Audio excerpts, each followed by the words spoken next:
J Dilla vs HitBoy, two amazing producers from two different eras. But what happened when both flipped the exact same sample? Well, today we're putting their beats side by side to see who came out on top. You're about to see a side of their genius that's never been shown before. So let's settle this once and for all and find out who sampled it better. In this video, we're going to break down how both of these producers made beats using the exact same sample, the different sampling techniques they used, and even some ideas you can use for your own beats. So let's start off by looking at the sample itself.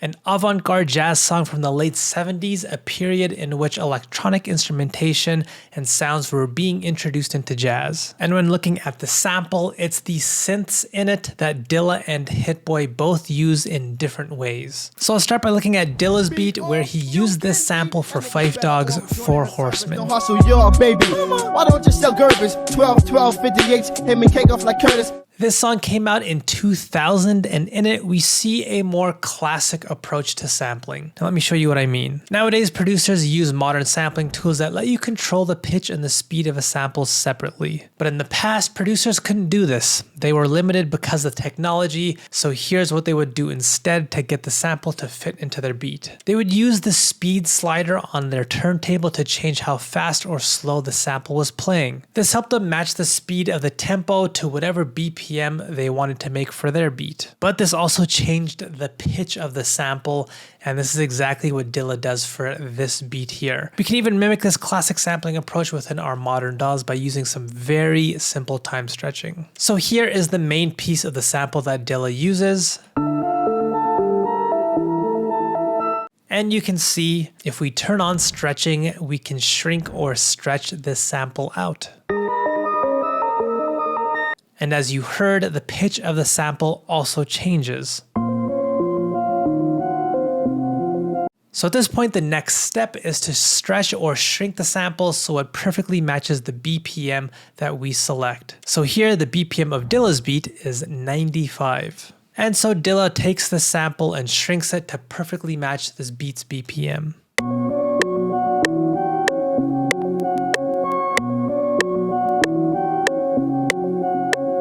But you may have noticed when we do this, a new problem shows up. This loop just isn't long enough. We would need this to last a full 8 bars, but when we count how many beats the sample has before it loops around, 1, 2, 3, 4, 5, 6.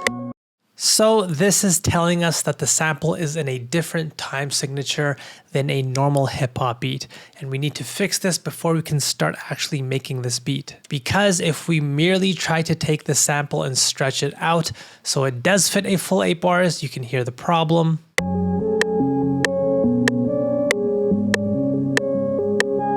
The sample is just now off. It doesn't line up with the tempo of the actual beat. So how do you solve this? Well, here's what Dilla does. He chops this loop into 2 pieces. Then he takes the second piece and repeats it like so. The problem here though is that this idea lasts a bit too long now. It's going over 2 bars. So what he does is he takes the piece in the middle here and he shortens it by the perfect length, so we get this.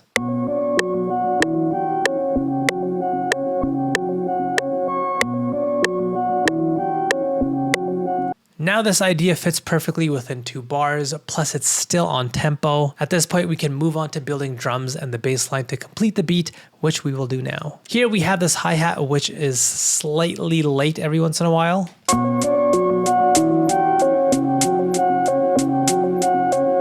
The kicks, which are mostly perfectly on time. These 2 kicks here are late, but they are late with the exact same timing.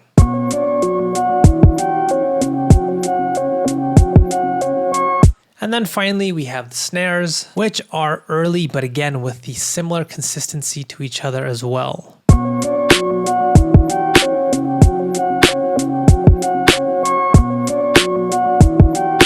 And this is one of the reasons why I think the common idea of just turning off quantization doesn't tell the full story of how Dilla made his beats. because you can clearly see there's a lot of deliberate and consistent ideas with these drums. And it's not merely just this drunken random approach that many people take, where some snares are early, other ones are late, and they believe that this is how Dilla's beats have that feel to them. Another common mistake producers make is thinking that turning up the swing dial is all you have to do to get your beats to sound like this. All swing does is it pushes specific notes to play a bit later, and that's it. So an idea like this of having your snares play early would never happen if all you did was use the swing dial. So yeah, these drum ideas have a lot more deliberate thought and control and placement to them rather than just being sloppy. And the last piece of the puzzle here is this simple sine wave for the bass that plays every so often.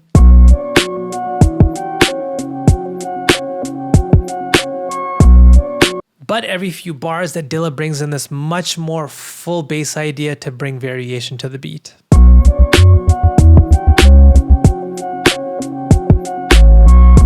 And to make this bass line and have it sound perfect with the sample, it merely just follows exactly what the sample is doing. So here I'm gonna open up Note Grabber. This is my plugin that shows you every single note inside of a sample in real time. And when you look at the pattern in the sample, the notes in the sample go B, F sharp, E, C sharp. And this is the exact bass line that Dilla builds for his beat too. If we drag these notes into our beat, we get the core pattern that Dilla builds. From here, he moves this last note over and then adds these short stuttering notes in between like so to introduce far more personality and add a new sense of rhythm into this pattern. And then he finishes up this pattern by adding 2 more notes at the tail end to loop back around to the beginning of the pattern.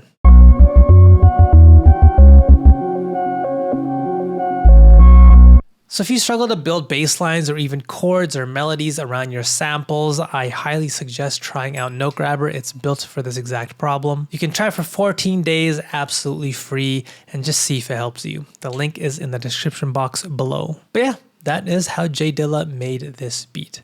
Next up, let's look at how HitBoy used this exact same sample 14 years later in Grinding My Whole Life. I've been grinding my whole life, nigga. So here we see a few key differences in HitBoy's approach. Firstly, there's no stretching or manipulating done to the sample, and it is used as it is at its natural BPM.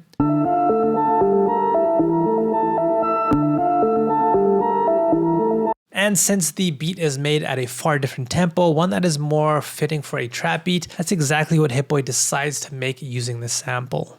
Now, once again, we do see the same problem that Dilla faced, which is that this loop does not fit the full 2 bars, but HitBoy's approach is slightly different here. Instead, his approach is much more straightforward. He simply repeats the beginning of the sample to fill up that remaining space, rather than take the phrase within the sample like Dilla did.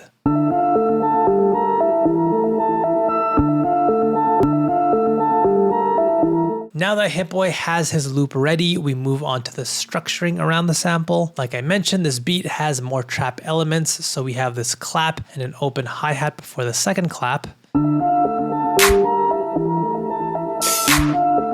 And then before the 4th clap, we get this cool sounding snare roll.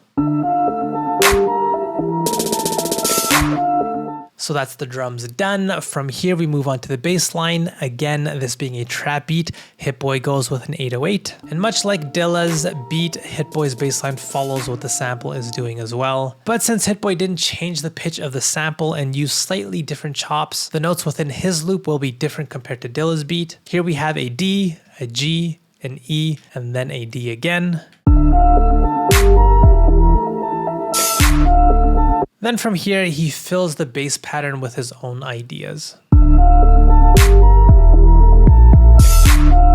And that is HitBoy's beat. But before you decide who sampled it better, how about I see if I can compare myself against these 2 sampling titans. I'm gonna make a beat using this sample and you can let me know if it's anywhere near as good as these guys' beats. So I'll start by chopping the sample up on these specific notes and slowing them way down. And I'm gonna use an unconventional sampling approach that you might not have seen before. Since this sample is made up of simple musical ideas, I'm gonna try to create chords by playing multiple chops at the same time.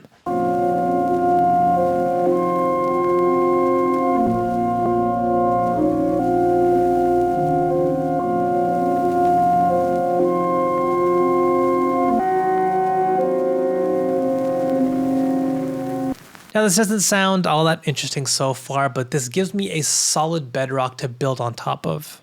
Next up, I'm going to open up Note Grabber and use it in a bit of a different way here. One of the ways this has been helping me is for chords that I know will fit perfectly with whatever my sample idea is. So you can see for the first part of the loop, the sample has an F. Then down below, we see a very faint A sharp. And up here, we can see a faint C sharp. So I'll draw all those in. Now there are a bunch of notes I could have used, but I'm just selecting these to see if they sound good as a starting point once I export them, and then I can make my adjustments after. For the next chord, when looking at the changes in the sample, we see we have a new note here, it's a C. Down here we have a D sharp, and up here it's faint, but you can see we have an F sharp.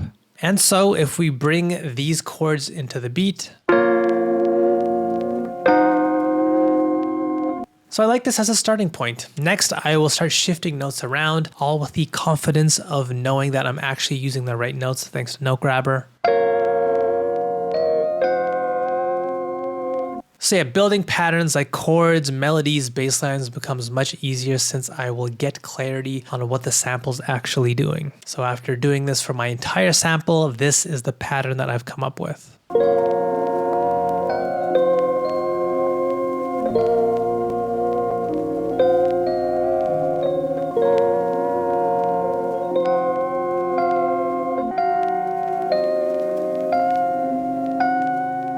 All right, great start to my beat. Next, I'll bring in a simple bass line. Again, I can just use ideas that I found in the sample to do that too.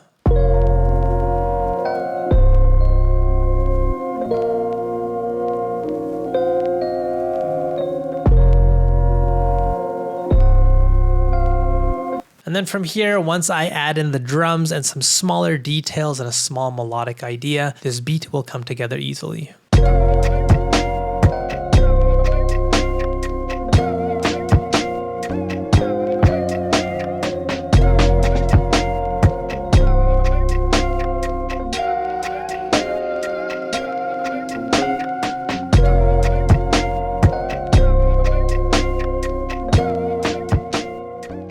Once again, if you struggle to build patterns around your samples, check out Note Grabber by clicking the little box right next to me. Let me know who made the best beat, and if you enjoyed this battle, you can watch yet another Dilla battle from the past right next to me as well. This time he goes against an entirely different legendary producer, and so I think you will enjoy that video. Like and subscribe before you go, and yeah, click one of these things next to me.